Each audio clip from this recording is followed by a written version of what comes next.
and do a walkthrough and sprinkle wasp said hello. And other days it's just white hot searing pain and it's immobile. I basically can't use my right hand.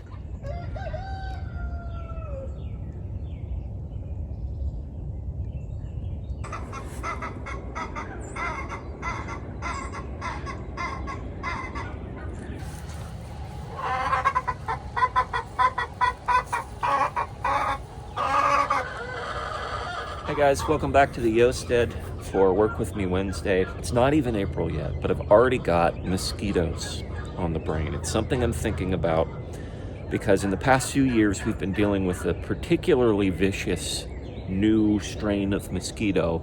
They're new to this area and we started dealing with them maybe 2 or 3 years ago. They're called tiger mosquitoes. I don't think they're native to the southeast, but they started spreading through here maybe 2 years ago. We noticed an uptick over the past few years, and they're nasty because a lot of people call them day biters. The normal kind of native mosquitoes here that we experienced when we just moved here back in 2020, they only came out at night, which is kind of normal and what you expect with mosquitoes. But this new strain of mosquitoes, these tiger mosquitoes, they come out through the whole day. They're high in number. They reproduce very easily. And so like last year, I remember we were out here, I think it was in May or June, fairly early in the mosquito season. And it wasn't an hour before Henry was just covered in mosquito bites, just from being out here in the garden. It wasn't like we were even in the woods. It was during the middle of the day. And so you may remember last year, we tried out the bucket of doom method, and it didn't work at all. It didn't put a dent in the mosquito population. And I'm gonna try it again this year, but there's a few things that I'm trying this time that are different than last time. The first one is timing. Last year I set up the bucket of doom system, which I'll explain how it works here in a second. But last year I set up the bucket of doom system in like September. The local mosquito population had already had a very good foothold on their population. And so trying to dive in with mitigation efforts and millions of mosquitoes are already established is kind of silly. So this time I'm starting right on the cusp of mosquito season before it begins. Usually they'll start breeding in April, and then we'll start seeing more and more of them starting in May and especially in June. But I'm going to start early this year. So I'm going to actually put out my buckets of doom before April even hits. That might make a difference in it.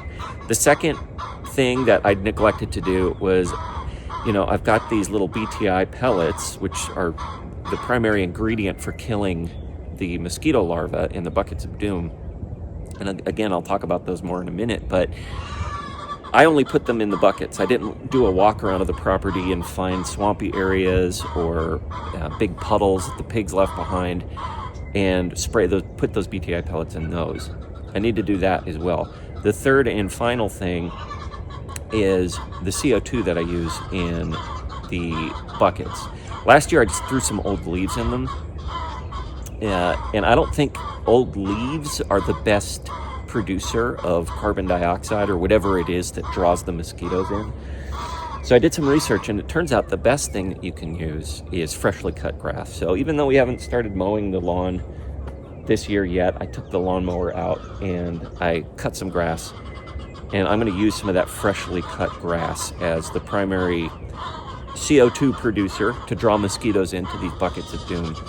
And the way that I'm thinking about it is every time I mow the lawn around our home acre here during the season, I'm going to take that freshly cut grass, just chunks of it, and go around to all the buckets and load them up with these chunks of grass that I've got. So that's my strategy going forward. I'm going to start early. I'm going to be more thorough with my coverage, and I'm going to use a better attractant for those female mosquitoes to lay their eggs in these buckets. So we'll see how it works. I'm running the experiment again.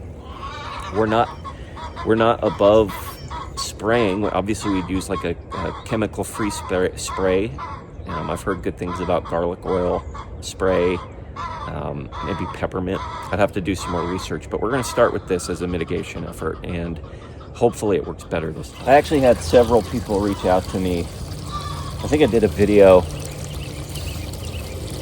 a couple months ago explaining how, hey, this method didn't work. And I was upset because we were still getting stung. And then I had a few people reach out to me and they were like, buddy, you need to adjust your approach. You got to start earlier, and you got to be better about your CO2. So that's why I'm a little more hopeful this time around. It's like I cut the problem off at the root, at the very beginning of the season. I mean, it's cheap. These BTI pellet things aren't expensive. You can get them at a local hardware store or Amazon for really cheap. And everything I've read say they do work. I mean, when the larvae eat them and the larvae consume the water that these BTI pellets have been placed in, those larvae will die. And so you think about it, if you start early, the initial 1,000 larva eggs that were laid by mosquitoes, if only like 200 of those hatch versus all 1,000, you're cutting the population off early.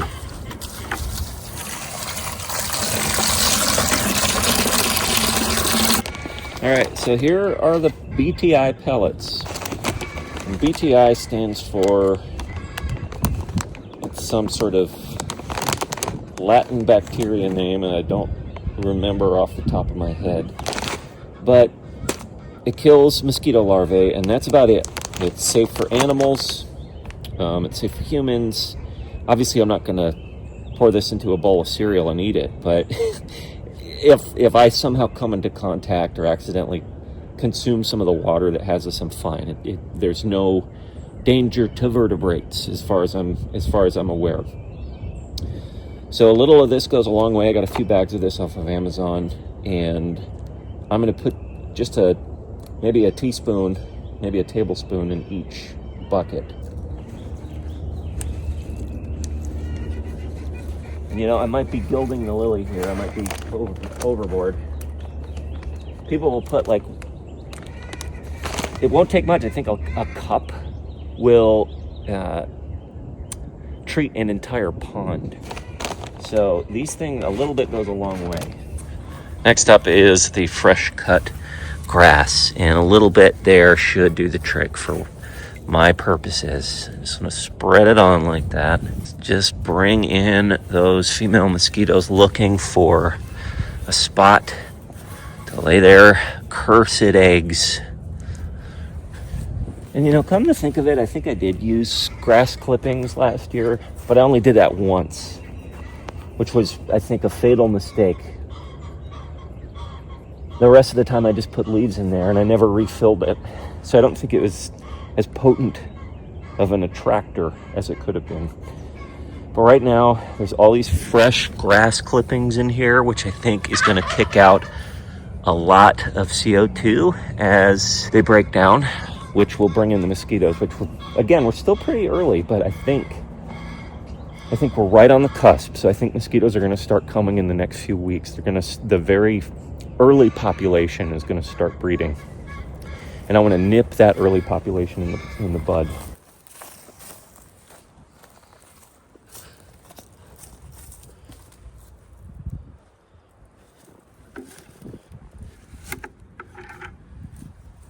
I'm walking in the shed just because it's super windy out, and you wouldn't be able to hear me over the camera, or even if I had the microphone on, it's that windy out. But one thing I'm also doing that's slightly different this year, and that I think will be a better use of my time, is I'm putting the buckets close to the household on the homemaker. Previously, I'd put most of the buckets down in the woods behind our homemaker or in the back pasture, because naturally there's a lot of mosquitoes down there. So I figured, okay, that's where they're all breeding. But I think that was flawed. Let me get back in here. I think that was a flawed approach, because the mosquitoes are going to find little pockets of water, in the gutters or in little buckets or things that are lying around, they're going to find pockets of water that we miss around the house, and they're going to breed around the house. So if I focus my bucket program on the home acre, I think that will help mitigate the mosquito population on our home acre. Now down in the woods, yes, there's swamp down there, there's big puddles. I'm going to take my pellets and do a walkthrough and sprinkle, wasp said hello, sprinkle the BTI pellets in the puddles. So I think that's my strategy. Focus the buckets of doom on the home acre, sprinkle the pellets in the puddles and the ponding that I've got in the woods. And that way, I think we'll be cutting off the primary breeding grounds here at home on the home acre. I don't know. We'll see. This is all an experiment. This is all just something I'm trying. At the end of the day, if this doesn't work, we're going to look into spraying options, like I was saying earlier.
So I'd ideally like to get cardboard lanes down, or cardboard covering the lanes, and then those lanes covered with just a ton of mulch this week. It might be a little bit audacious to try and get it all done today, but at least get it started. I think we're going to do it. And so what are we doing? Well, you'll notice that we don't have raised beds this year. So we wanted to try kind of a modified halfway back to Eden. That's what I'll call this. So I've actually been really encouraged by a comment. I forget the exact name of the commenter. This guy does apparently he does a lot of mulch gardening and back to Eden style gardening. And for the first year, when you have fresh wood chips like we do this year, he had suggested doing kind of like a halfway version. We have mulch surrounding your primary mounds where you're going to be doing all of your primary planting of your veggies. And then as they age, you can start to pile them in around the plants themselves. So it's kind of it's like a mix between regular raised bed gardening without the raised beds and like a kind of very early back to Eden, pre-back to Eden approach. It'll make more sense once we actually get stuff down and get stuff in the ground, and we'll explain. I'll probably do a dedicated video talking about our kind of modified approach this year. But what I'm doing right now is I'm just tilling where the beds will be themselves. I'm raking in some topsoil around it, just building them up. And so it's kind of a mix of the surrounding topsoil along with the compost that was here previously. It's really, really pretty stuff. And so we're going to probably add more compost as we go on. Probably after we get the mulch put on, we'll add more compost. And then we'll do what we've done in previous years, is just have some dedicated spots wherever we plant. We'll have the rich compost from our own compost pile where we put all of our kitchen scraps and our ash and our leaves, things like that. That spot, that compost we'll put directly under the plants itself. It would be a great amendment for those plants. That's what we've done in years past, and we've actually had really good gardens, good hauls from our gardens. With the exception of things like squash bugs and, of course, Bermuda grass, our production in our veggie garden has been great. So we're going to continue with that approach. I'm going to finish up with tilling these beds and raking up the topsoil, and then I'm going to lay down cardboard and hopefully get a little bit of mulch down today. Maybe not all of it, but some of it. This is our personal compost pile. This stuff is incredibly rich. It's wet right now. It's actually due for some ash or some leaves, maybe a little bit of both. But this stuff is hot, it's potent, and we use it very, very sparingly. We just put a little bit around the plants that we actually put in the ground, and it does wonders. We've been curating this home compost pile for years now. Whenever we have kitchen scraps, we always put them out here. Whenever we have leftover detritus from animals that we carcass, we'll put it in here. Whenever there's animals that meet their unfortunate demise because they're pestering my chickens, they go in here, and it's wild how rapidly this thing turns them into good earth. So we've been doing this now for years, and this stuff is black gold. It's really good stuff.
So it's important to note that the mulch that I'm laying down here is just my initial layer of mulch. I want this mulch to be very thick, at least a foot thick, a foot deep. This initial layer is just to kind of get something packed down over the cardboard.